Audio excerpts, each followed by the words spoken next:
What's it going to take for you to read? What's it going to take for you to read this word on your own? Like think about your routines, right? Think about, this is a question. I'm looking for an answer, right? But think about your routines. What do you do every day? And if you don't do it, you feel like you've missed something, right?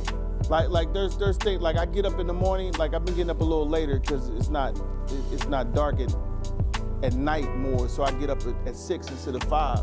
But there's certain things I do in the morning every single morning, right? And so for instance, my father messages me every morning.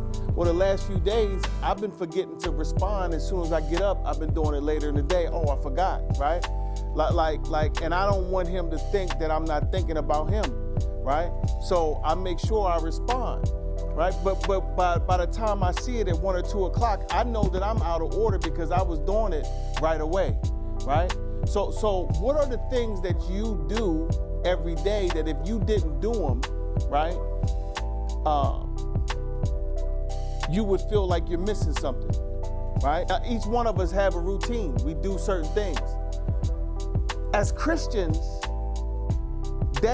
not reading the Bible is the same thing.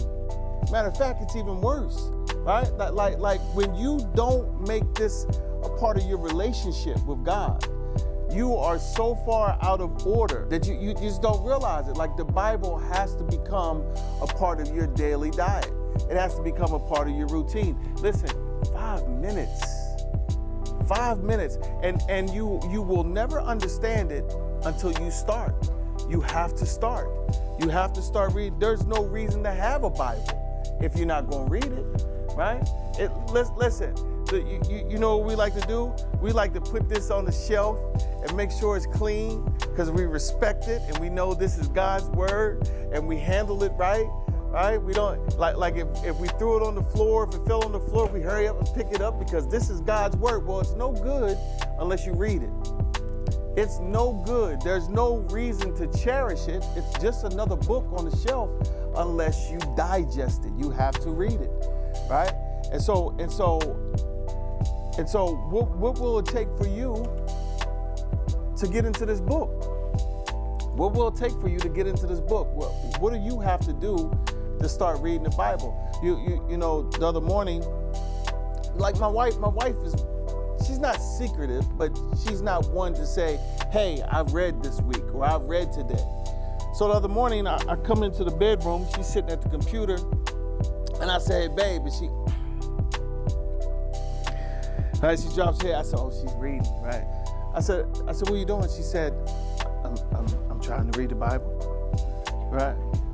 I said, and in my mind, I said, oh, she's listening, right? Like, just because she's married to me doesn't mean that that's what she always did. She's receiving the instructions the same way, and the way she's looking right now is I read all the time. Right? That's how she's looking. But I don't know because I don't come behind her and check. It's not for me to come behind you and check. This is your relationship with God. I'm just being your pastor telling you how important it is that you read this book, right? Because if you want the optimal life that you can get out of Christ, right? It's not out of my words. It's not out of the sermon. It's out of the book, right? This book, the reason why I can give you lessons out of this book is because I spend time with it. Think about if I don't read, right?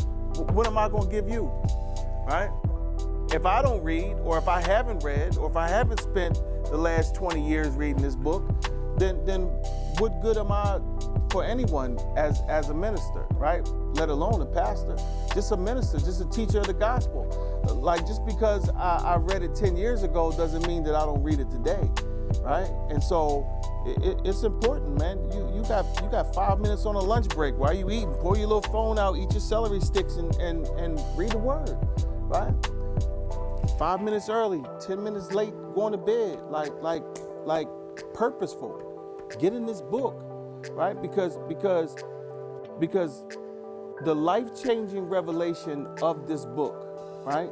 The life-changing revelation of this book is the things that set life in order.